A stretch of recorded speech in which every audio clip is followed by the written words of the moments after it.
Halo Bray Bro CS ku yang selalu jag-jag gua ringkas. Kembali lagi bersama saya Kim Jun Dun yang akan menemani kesepian Anda. Pada video kali ini saya akan menyajikan sebuah film berjudul The Farm tahun 2018, menceritakan tentang pasangan muda yang diculik sekelompok orang aneh yang kemudian dimasukkan ke dalam peternakan kanibal. Lantas seperti apa kisahnya? Bagaimana ceritanya? Penasaran? Tanpa berlama-lama lagi, langsung saja intip.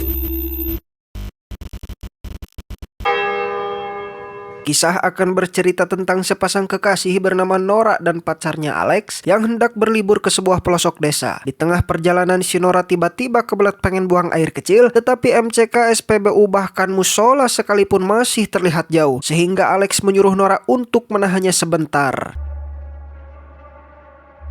Tak berselang lama mereka tiba di sebuah restoran, namun terlihat tidak ada seorang pun di sana, bahkan pintu yang terkunci menandakan bahwa tempat ini tak berpenghuni. Karena Nora yang kadung takut war-awer atau kencing di celana, ia kemudian memutuskan untuk pergi ke pipir atau ke belakang tempat itu, barangkali ada MCK atau semacamnya. Di sana Nora menemukan tenda yang acak-acakan serta barang berharga seperti HP dan dompet yang tergeletak tanpa tuan. Hal ini tentu memicu keanehan dan keangkeran tempat ini. Tetapi Nora tak ambil pusing karena dia cuma ingin kencing. Tanpa ia tahu, di kejauhan terlihat ada tengkorak manusia yang bisa jadi adalah si pemilik tenda itu. Setelah Nora selesai dengan hajatnya, mereka berdua melanjutkan perjalanan. Nora kemudian langsung membicarakan keresahannya terkait barang berharga yang ia tadi temukan di restoran. Alex kemudian mencoba menenangkan dengan menjawab bahwa barang berharga tadi mungkin sengaja ditinggalkan karena sudah tak terpakai lagi. Di tengah perjalanan terlihat seorang wanita tua yang tengah berdiri di pinggir jalan lantaran mobilnya yang mogok. Karena Alex yang secara karakter positif banget gitu kemudian berinisiatif menolong nenek tersebut. Saat Alex mulai ngoprek mobil, di sana Nora mencoba ngajak ngobrol si nenek agar lebih enjoy lah. Alih-alih berterima kasih atau apalah gitu udah ditolongin kan, si nenek malah julid dan peporongo sambil mempertanyakan status Nora dan Alex yang mana belum menikah. Selain itu si nenek juga menyepelekan kemampuan Alex yang saat itu tidak akan bisa memperbaiki mobilnya. Dan benar saja, setelah itu Alex menyerah tak bisa memperbaiki mobil si nenek. Nora yang merasa risih dan kesal dari tadi pun langsung mengajak Alex untuk melanjutkan perjalanan. Go ahead and leave. Don't say it. Singkat cerita, mereka singgah di sebuah kafe untuk mengganjal perutnya yang lapar. Nora dan Alex memesan hamburger yang notabene bahan utamanya adalah daging tanpa mereka tahu. Hal ini yang akan menjadi cikal bakal bencana yang akan mereka alami. You're not safe here. Never, I don't want to think about him. Karena mobil yang sedari tadi belum mengisi bensin, mereka berhenti di sebuah pom mini. Mereka kemudian bertemu dengan penjaga bensin yang bernama, kita sebut saja Andrew. Karena Alex mulai kecapean setelah menempuh perjalanan, ia kemudian bertanya tentang tempat penginapan terdekat agar mereka bisa beristirahat. Andrew kemudian merekomendasikan tempat penginapan terdekat di sana. Tentu bukan Oyo ataupun Red Doors ya, jaraknya mungkin sekitar 20 menitan lagi dari pom mini itu. Di perjalanan, Nora yang sedari tadi memiliki firasat buruk akan vakansi mereka, kemudian rada-rada rudetlah karena tidak mau bermalam di daerah ini dan minta Alex untuk mencari di daerah lain. Tapi Alex yang udah terlalu lelah tentunya gak bisa melanjutkan perjalanan lebih jauh lagi. Akhirnya dengan berat hati Nora mengikuti permintaan Alex. Our police cars, somehow. Singkat cerita, mereka tiba di sebuah penginapan yang direkomendasikan Andrew. Jika bisa kita lihat lokasinya berada di tengah pepohonan rindang. Walaupun terdapat banyak mobil terparkir di sana, tempat itu terlihat sangat sepi sekali. Dan benar saja, saat mereka mulai memasuki tempat itu, tampak seperti rumah kayu kosong yang tak terurus. Berbanding terbalik dengan banyak mobil yang ada di parkiran. Nora kembali menjadi ragu untuk tinggal di sana. Tapi si Alex yang kekeh dan gak peka malah menyuruh Nora untuk tetap rileks dan tak mempedulikannya. There's clearly people here. Tak berselang lama saat mereka naik ke lantai 2, mereka disambut oleh seorang penjaga penginapan, kita sebut saja Jumhadi. Jumhadi langsung mengantar Alex dan Nora ke kamar yang bisa mereka tempati.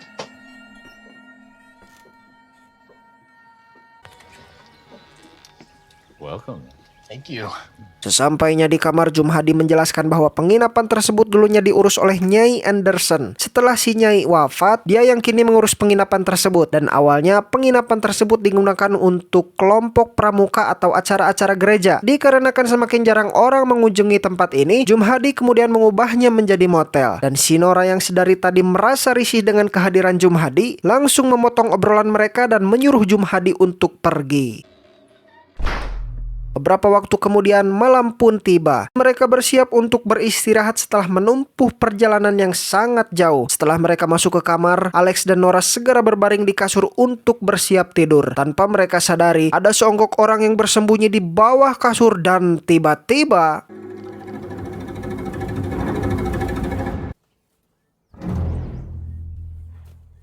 setelah terbangun, Nora sangat terkejut melihat dirinya tiba-tiba sudah berada dalam jeruji besi yang lebih mirip seperti kandang hewan, terpisah dengan Alex yang tentu entah di mana. Lantas Nora gegarabagan berusaha untuk keluar, tapi tiba-tiba datang dua orang bertopeng sapi yang langsung mengguyur Nora hingga membuatnya pingsan.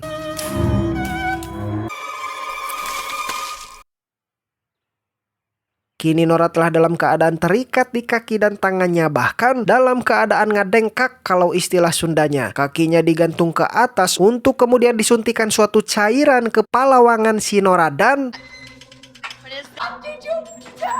setelah itu, Nora diseret menggunakan jeruji yang dinaikkan ke sebuah roda. Di sini kita bisa lihat bahwa di wilayah ini orang-orang memakai topeng binatang seperti sapi, kambing, babi, kelinci, dan sebagainya. Seolah tempat ini dikuasai oleh hewan dan manusia malah ditempatkan ke dalam sebuah kandang layaknya hewan.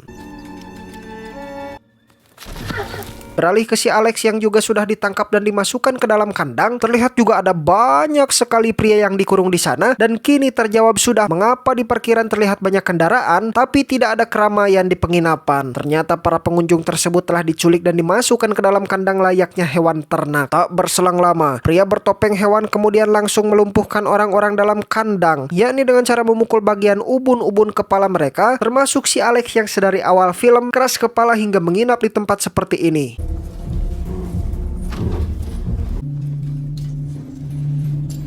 Para manusia yang telah dilumpuhkan tadi langsung dibawa ke sebuah tempat pemotongan, dan di sini semakin menegaskan bahwa tempat ini adalah sebuah peternakan manusia yang dikelola oleh orang-orang bertopeng hewan. Selain usaha ternak orang, tempat ini juga memiliki usaha restoran yang bahan utama masakannya ialah dari daging manusia. Dan yang menjadi owner tempat biadab ini adalah Jumhadi, si penjaga kabin, yang sengaja menjaring korbannya yang hendak menginap untuk kemudian diculik dan dijadikan usaha kanibal miliknya. Do you think you can manage that? Jumhadi pun bertanya ke salah satu anak buahnya tentang ketersediaan makanan untuk hari ini, karena diketahui akan ada acara besar yang membutuhkan banyak bahan makanan. Jumhadi pun kemudian mengontrol dapur untuk memastikan keadaannya lancar. Everybody! Tak berselang lama kemudian Jumhadi menerima telepon dari salah satu panitia acara. Dia diberitahu bahwa akan ada seorang petinggi bernama Hodder, karena itulah dia diminta untuk menyiapkan menu spesial yang lain dari biasanya. Dan apa kalian sudah bisa nebak apa menu spesial itu? Ya, menu spesial yang dimaksud ialah terbuat dari ASI atau mohon maaf terbuat dari air susu wanita yang tengah mengandung. Untuk itulah Jumhadi dengan anak buahnya pergi ke sebuah kandang wanita. And we have 3 more in this stable? Dari sini kita juga mengerti alasan Nora tadi disuntikan cairan ke alat kelaminnya, untuk kemudian semua asinya akan ditampung oleh Jumhadi dan kawan-kawan. Bayi-bayi yang lahir di tempat itu kemudian akan langsung dihabisi. Hal ini terbukti ketika ada bayi yang baru saja lahir dan menangis di sana, langsung dibanting ke lantai karena yang mereka cari hanyalah asi semata.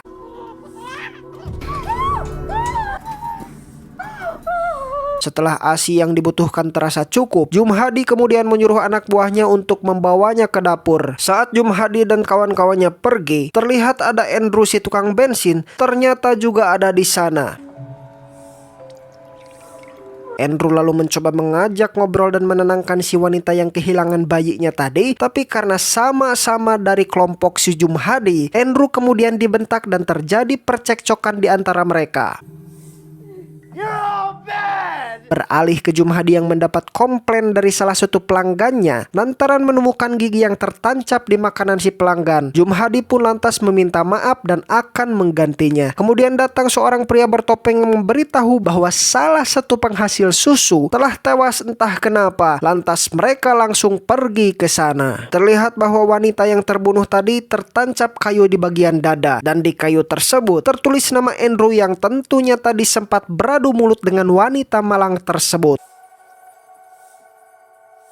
Di tempat lain, Nora yang suntuk pun mengajak penghuni lain untuk ngobrol dan berbincang-bincang. Ia lalu bertanya, "Sudah berapa lama kamu di sini? Apakah ada cara keluar dari tempat ini?" Si wanita itu kemudian menjawab dengan nada lemah bahwa dia sudah tinggal di sini selama 2 tahun lamanya dan tak ada cara keluar dari tempat ini karena penjaga akan selalu mengintai mereka. Di tempat ini juga dia diperlakukan seperti sapi, yakni mohon maaf untuk diperah asinya. Mereka dihamili kemudian digugurkan dan terus saja begitu hingga akhirnya dia sakit dan tak bisa hamil lagi. Otomatis tak akan bisa menghasilkan susu selama-lamanya. Nora juga menenangkan seorang yang menangis histeris dan berjanji akan membawanya keluar dari tempat biadab ini.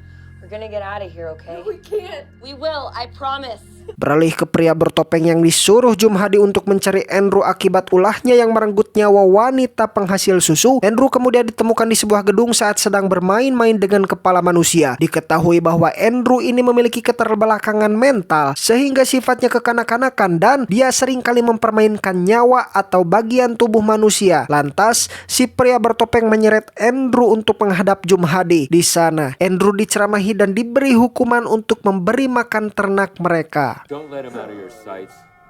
Bersama pria bertopeng babi, Andrew menjalankan tugasnya dan lagi-lagi si Andrew ini kembali membuat masalah dengan menumpahkan parab yang harusnya diberikan. Dengan cepat Andrew pun kabur diikuti oleh si topeng babi hingga sampailah si Andrew ke ruangan Jumhadi dengan membawa satu tanaman untuk ngolok agar tidak dihukum. Karena keterbelakangan mental yang Andrew alami, seketika Jumhadi memaafkan Andrew dan menyuruh si topeng babi dan rekannya yang lain untuk menghabisi wanita yang tak bisa menghasilkan lagi.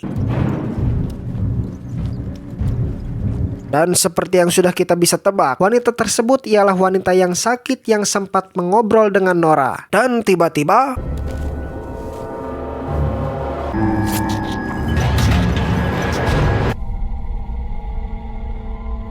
setelah pria bertopeng pergi dengan membawa jasad wanita tadi, tiba-tiba ada seorang yang ingin mencoba masuk ke kandang Nora. Ternyata orang tersebut ialah Alex yang berhasil kabur entah bagaimana caranya. Hanya saja kondisinya sudah terlihat kritis dan kehilangan banyak darah akibat dipukul di bagian kepala. Tanpa pikir panjang, mereka berusaha untuk meninggalkan tempat itu secepat mungkin dengan menggunakan truk yang terlihat nganggur di sana. Saat mereka coba untuk menyalakannya, truk tersebut ternyata mogok. Di tengah pantauan penjaga tentu mereka mesti berjalan susulumputan hingga sampailah di sebuah gereja. Mereka lalu memasuki gereja tersebut berharap ada HP atau benda apapun yang bisa menolong mereka. Tak lama, datang seorang pria bertopeng sapi ke gereja tersebut sehingga Alex dan Nora harus segera bersembunyi. Tapi karena si Nora tidak sabaran karena kondisi Alex yang semakin kritis dan tiba-tiba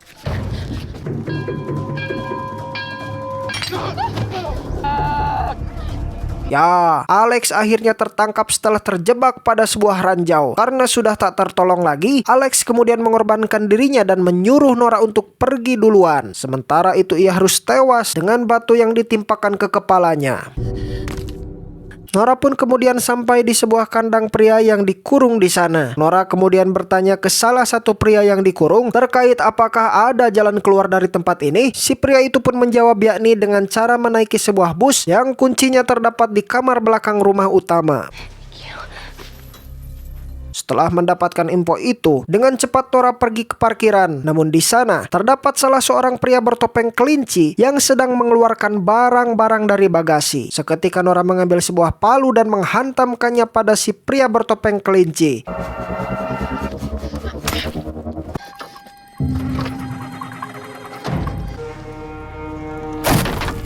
Kini Nora berhasil kabur menggunakan mobil tersebut. Tapi setelah kita mengira ini akan menjadi happy ending, pas baru beberapa meter kabur, si mobil malah mogok lantaran kehabisan bensin. Nora pun langsung berlari meninggalkan mobil tersebut sambil dikejar oleh pria bertopeng.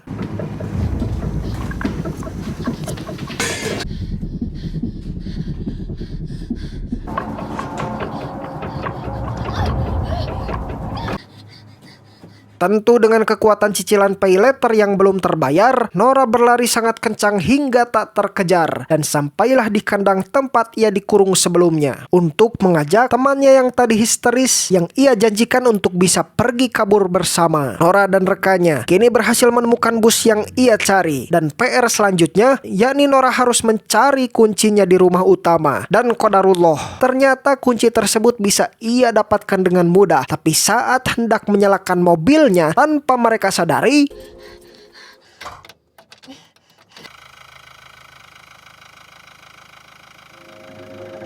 ya, Nora dan rekannya kini telah menjadi hidangan istimewa yang siap santap kapan saja. Tamat.